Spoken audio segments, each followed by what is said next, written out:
Hey everyone, Kevin here. When instructional designers are first starting out, many are just going to want to create trainings all the time and do what they are asked because of their inexperience. However, IDs must always first determine if they even should. This is because not all problems are actually training issues. What I mean by this is that there is a common belief that if something is not working quite right or someone isn't performing as well as they should, then they just need more training. But that isn't always the case. Training can't always solve behavioral or productivity problems, and pressing a company's ID staff to make trainings like this will actually lead to frustration on both sides. And that's because improvements won't end up being made for the staff, and the company subsequently gets angry because they see the same problem persisting even after the training's been implemented. This is also why we have to delineate training and performance issues and conduct thorough needs analyses to determine if training would actually solve the issue at hand. Traditional training solves the problem of a lack of basic knowledge and skills, such as onboarding or something like that. Performance issues, though, stem from a lack of knowledge that prevents them from completing their work or fulfilling their role at the business. For instance, say the company has received access to a new LMS and nothing is getting updated or uploaded since there was never any training on how to operate the system in the first place. Now, that is a performance issue that can be solved through training and would warrant a training request to be submitted by a stakeholder. On the other hand, if the computers at your company are easily 15 years old and are so slow that work isn't getting done on time, then that isn't a performance issue that training can resolve since it is a hardware problem.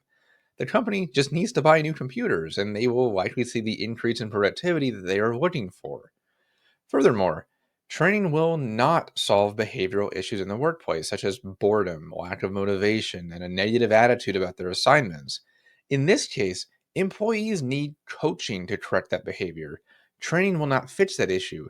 And if anything, it could actually make it worse, since often training can already feel impersonal at times. Overall, identifying the root cause of the issue through a thorough needs analysis will set the company up for real success and save them money in the long run, instead of spending money and time on training programs that have little to no real chance of success. During this process, ask questions like: is this a new issue or one that developed a while ago? How many employees are impacted by this issue? What have you already done to try and fix it? How much training already exists for this problem? And how is this performance being measured and evaluated right now? The first point often tells you quickly if something is a training issue because if employees knew how to do something before and have just begun to slip up here and there, then that often points to motivation problems. If new employees never grasped the problem in the first place, then that would be a training issue. For the second point, if only like one or two employees are dealing with this, then there won't be much return on investment on training. But if an entire team or series of teams are grappling with this, then training or job aids would probably be a good idea. Numbers 3 and 4 often highlight the fact that some managers are repeat requesters when it comes to trainings and instead makes them consider other avenues for performance improvement. Plus, it helps separate the employees who are in the can't do something versus won't do something categories. It also gives IDs an opportunity to review previous trainings they have created and see if they are having an impact at the L3 and L4 of Kirkpatrick's levels.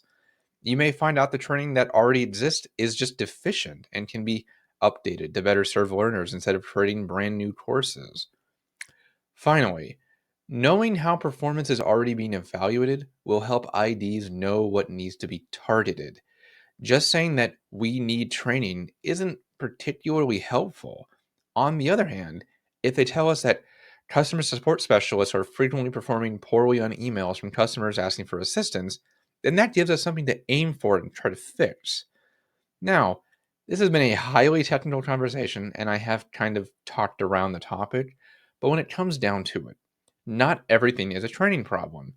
Too often, IDs are just told to make trainings, and we do even when it isn't the best option.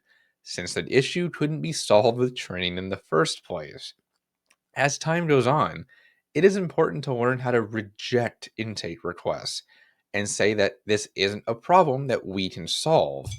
Often, this is done in conjunction with your program or project managers as well to avoid it all falling on one person. Establishing these firm boundaries will allow time and money to be allocated to projects and training that will result in more productive and effective results for a company. But I hope that gave a decent overview of the importance of needs analyses and how to identify if something actually is a training issue so you don't create something you don't have to. As always, I am here to help you through this and provide any assistance you may need. See you next time.